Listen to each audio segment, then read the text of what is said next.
Hello po mga kababayan, si Dante Maravillas. Ganda niya Mr. Maravillas ng background mo. Ito yung bago naming tahanan. Sana niya yan Mr. Maravillas. Secret. Kita ninyo, napakaganda ng paligid ko. Di ba? Yan. Ang ganda ng halaman, mga kababayan, oh.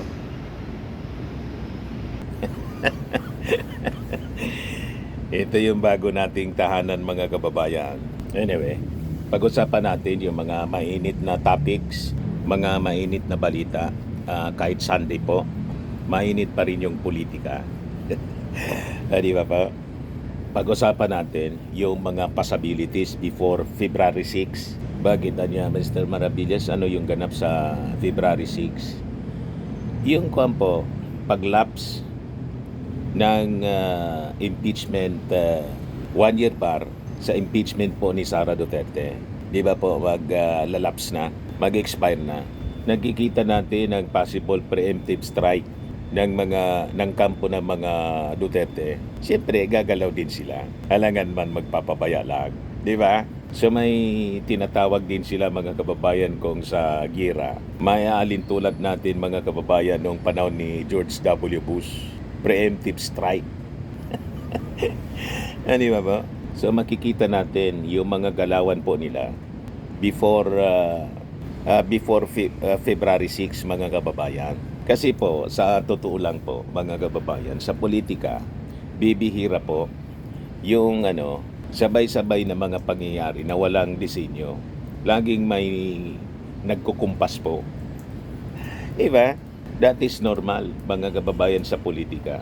Laging may nasa likod na kumbaga sa sindikato, mastermind na siyang nagkukumpas.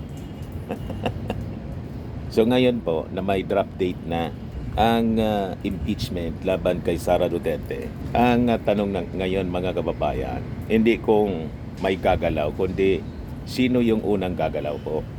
So ibig sabihin mga kababayan, kung February 6 yung target para sa impeachment, it will be logical na isipin natin mga kababayan na may preemptive plan ang kampo ng mga Duterte laban sa ating Pangulong Bongbong Marcos bago pa mangyari bago pa umabot ang February 6. So comes now itong naobserbahan natin ang mga galawan nila mga kababayan. As you can see, sa takbo ng politika ngayon, sa takbo ng ingay, tingin natin mga kababayan, may binubuo silang mga martyrs. Yung pwede nilang magamit, may sakripisyo mga kababayan para mabilog yung isipan ng ating mga mamamayang Filipino. Kailangan kasi nila na magtayo ng tinatawag na emotional capital. So dito po pumapasok ang mga tinatawag na DDS martyrs, mga personalities na tinataya nila bilang mga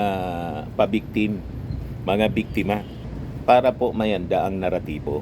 Dito po mapasok ang mga personalities tulad po ni Kiko Barsaga at saka si Leandro, DDS Representative Leandro Liviste. Parehas po DDS sila, si Kiko, si Leandro. Ito yung binubuo nila mga kababayan bilang mga martir kasi nakita nila mga bata pa, madaling paikutin. Di ba? Ito yung mga nilulutag nilang mga muka ng kabataan na gigets ninyo, mga kababayan, ang strategy ng mga DDS, ng mga manggagamit.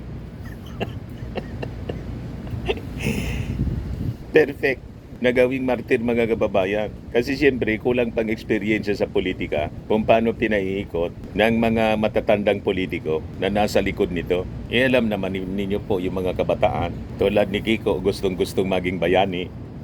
Ganon din si Liviste, si Leandro.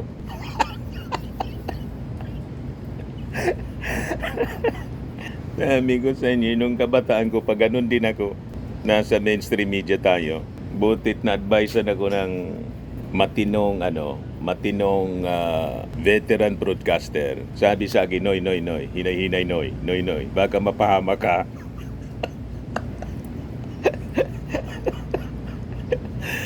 Kaya kita ninyo si Loren Ligarda nag-seek ng advice kay veteran Senator Ping Lacson. Ay sabi ni Leviste, ni Leandro Leviste, wag daw bara-bara, inadvisean daw siya. Inadvisean daw siya ni Ping Lacson, magikinig naman na niya ako. Pero tingin ko parang hindi. Yung mga nasa likod nito ng mga mastermind, mga kababayan, ginagamit bilang mga martir. Anyway, yan niya si Kiko Barsaga, patapo na. Gamitin na natin. Si Leandro Leviste, bata pa. Tamang-tama niya itong gamitin. Pero later on, nilalaglag man lang po yan.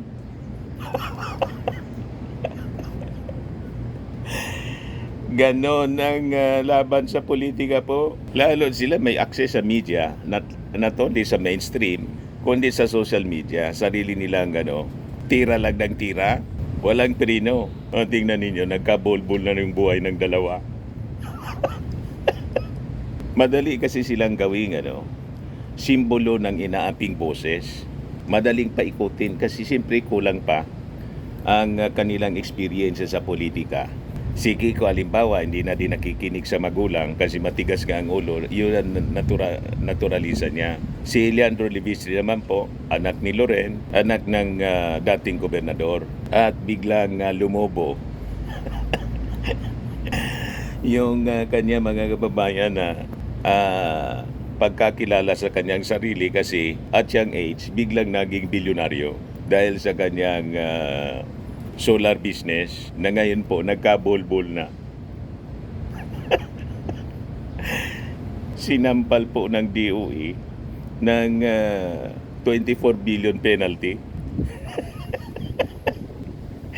But anyway, hindi man po tayo mag-advise na kung ano dapat gawin itong dalawang batang congressman. Kasi nga po, di ba sabi ni Bonaparte, do not disturb your enemy when he is committing mistakes. Hayaan na lang natin sila kung ano ang gusto nilang gawin. Magpagamit silang dalawa dito sa mga veteran politikos na nagpapaikot sa kanila, di bala sila sa buhay nila. Di ba po? Happy niyan si Sara, saka si Toby Chanko, pati si Chisi Escudero. Timing si Chisi Escudero.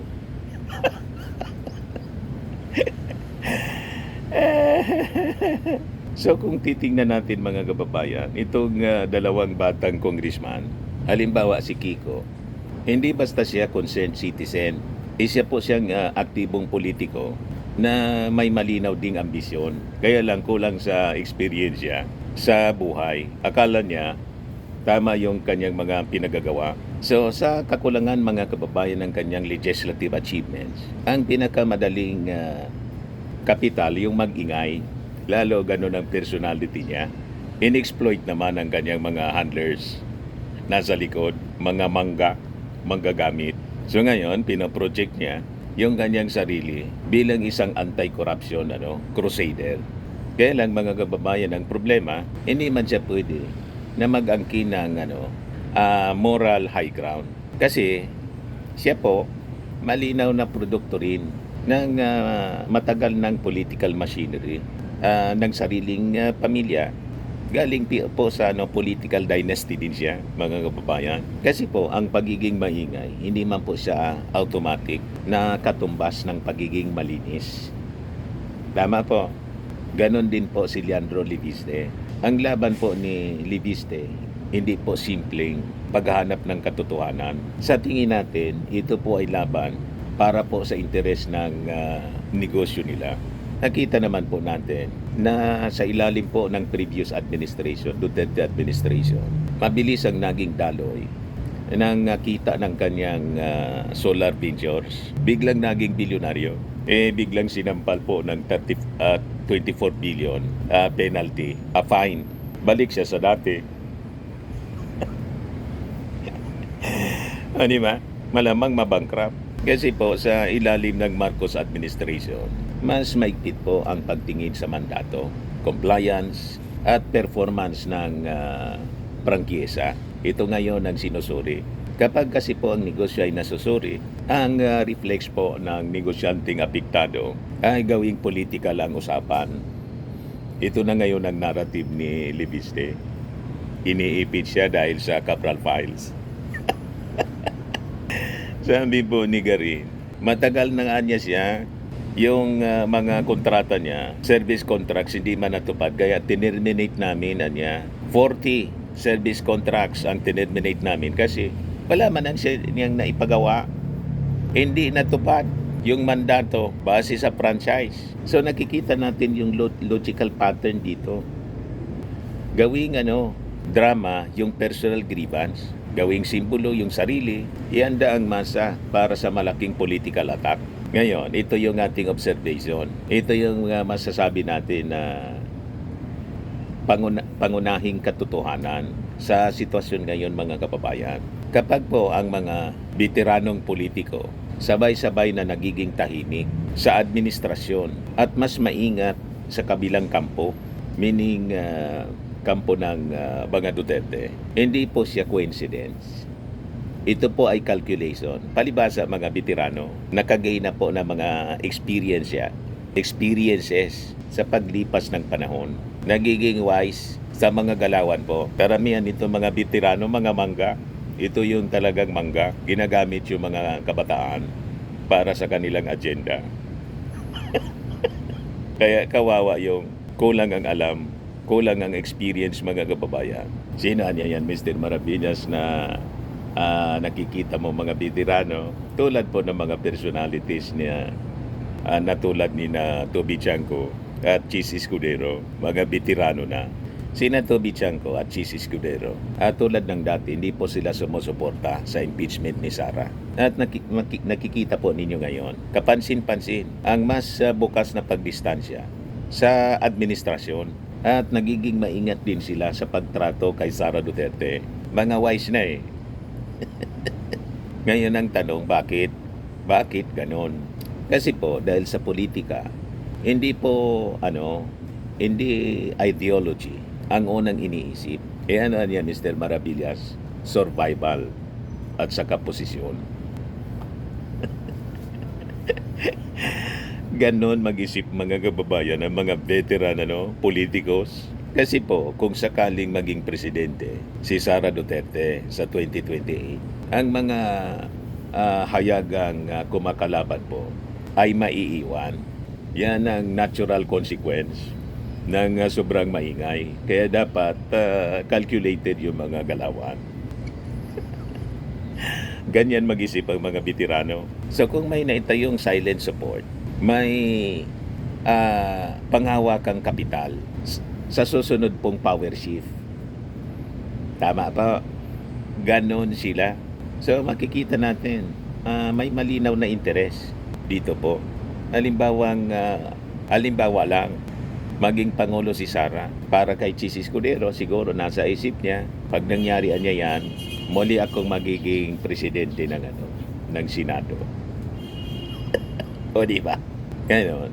Kay Toby Chanco, siyempre, yung matagal na niyang minimiti na hindi niya makuha-kuha, mga kababayan, kaya galit siya kay Martin Romualdez, yung pagiging speaker. Ako naman na niya. Nagets ninyo kung bakit gumaganon-ganon siya? Ito po yung malinaw na dahilan na sa tingin natin, hindi sila talaga sasabak laban kay Sara. Kahit po may dahilan. Nakita ninyo yung impeachment kaya imbes na forthwith trial shall forthwith proceed na archive. Pero sabi ni Tito Sen, pag nakarating sa kanila yung impeachment, trial shall forthwith proceed. So buti pa si Tito Sen, mga kababayan, na isang komedyante, aktor, hindi man po abogado, naintindihan yung forthwith. Nagets ninyo, mga kababayan? So hindi ko mo abogado. Hindi ko mo abogado, mga kababayan, naintindihan ang forthwith. Binago ni Chis Escudero ang forthwith, ang meaning ng forthwith. Ngayon, pag-usapan natin, bakit po laging si Martin Romualdez, lagi siya yung target ng mga pasabog ngayon kung ano-anong pinapalitaw nilang mga akusasyon. Mansyon naman ngayon daw sa Spain. And then yan, pilit na pilit nilang gustong isangkot po sa sa flood control scandal kahit walang ebidensya. Sa kasalukuyang landscape kasi po, political landscape, iisa lamang po kasi ang politiko na may kakayahang mag-mobilize ng sabay-sabay na national at local political machinery para po sa ating Pangulong BBM. BBM. At iyon po, si dating Speaker Martin Romualdez. Hindi po siya basta protector. Siya po yung nag-align ng ating Kongreso sa legislative agenda ng ating Pangulo. Di ba po? Yun ang dahilan mga kababayan kung bakit mabilis na ipasa yung mga LEDAC priority bills. Kita ninyo, kaya tumaas yung yung trusted performance ratings ng ating Pangulo. Pati si Martin Romualdez, tinalo mga kababayan yung accomplishments ng Senado. Kaya number 1 noon yung ating Pangulo sa survey, tinalo si Sara Duterte at pati si Martin, tinalo si Sara Duterte. Iyon ang dahilan kung bakit laging pinag-iinitan si Martin Romualdez. Kasi sumisikat po si Martin Romualdez. At tingin nila, baka niya maging successor, kaya kailangan i-demolish natin. Ang kita ninyo, mga kababayan, siya po ang tulay ng Malacanang sa halos lahat ng district congressmen. Siya din po ang pangunahing amplifier ng legacy ng ating Pangulong Bongbong sa loob po ng legislative. Ito yung logic ng demolition na sinasabi natin. Kaya target lagi si Martin Romualdez ng paninira. Kasi po, kung hindi kayang pabagsakin ang Pangulo ng diretso, wasakin ngayon ang haligi na nagdadala ng kanyang suporta. So ang pag-atake mga kababayan kay Martin Romualdez, hindi po siya personal sa tingin natin. Ito ay strategic talaga. Tanggalin ang speaker para pahinain ang Kongreso. Ihiwalay ang Pangulo. Then, ihanda ang impeachment narrative. Yun po ang nangyayari ngayon. So ito yung padrong galaw, pattern ng galawan mga kababayan. So kapag pinagsama-sama natin mga kababayan yung mga pangyayari, malinaw po yung yung hulma, yung pattern niya, kitang-kita. Una, yung paglikha ng youth martyrs sa persona po nila Kiko Barsaga at saka ni Leandro Leviste, na mga bata pa kasi sila, madaling gamitin, paikutin. Base sa kanilang agenda para po sa emotional capital. Then pangalawa, tahimik po na realignments ng mga traditional politicians. Then pangatlo, sistematikong demolition laban po sa speaker bilang pangunahin pong depensa ng ating Pangulong Bongbong. Nagets ninyo yung galawan po nila? May pattern po. So makikita natin, hindi po ito sabog na pangyayari. Isa po itong magkakakabit-kabit na hakbang. So with this mga kababayan, importante na ipaalala natin sa ating mga mamamayang Pilipino. Hindi po lahat ng maingay ay totoo at hindi rin po lahat ng tahimik ay walang galaw. Ang iba ay tahimik na gumagalaw, mga kababayan. At yun ang nangyayari ngayon.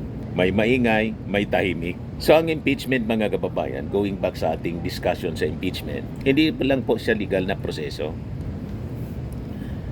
Hindi lang po siya legal na proseso, kundi isa po siyang tawag dito, psychological warfare. At bago pa man po ihain yung papel, inihanda na dapat yung isipan ng publiko. Ng impeachment po kay Sara ay hindi po politika, hindi lang siya politika, kundi po pagsunod sa proseso ng pag-anap ng hustisya. Yan po ang totoo niyan. Kaya po sa totoo lang, sa politika po walang aksidenteng timing. So kapag may ingay po bago yung February 6, malinaw po, may naunang bala bago ang impeachment. At yan na dapat po yung bantayan ng ating administrasyon. Tama po mga kababayan. Matindi pala niya Mr. Marapilla. Ganon kalalim sila gumalaw mga kababayan. Kasi mga veterano na rin po ang mga nasa likod. Pero may mga ginagamit sila na mga baguhan tulad po ni Kiko Barsaga. Medyo may ano, ano ang tawag noon? May amats. Gusto na pong gusto nang patalsikin ng tuluyan ni NUP President Ronaldo Puno. Yun ang latest na balita. Dapat na niya expel na ito ng tuluyan. At saka si Leandro Liviste mga kababayan na batang pabida. Hindi niya alam, pinaiikot siya ng mga kalyado niyang politiko na mga veterano para magamit mga kababayan sa kanilang agenda. Anyway, ganon talagang buhay mga kababayan. Wala man siya sa buhay niya. Di ba? So yan po yung ating maiksing video ngayon. Ako po si Dante Maravillas. Bye-bye po. God bless.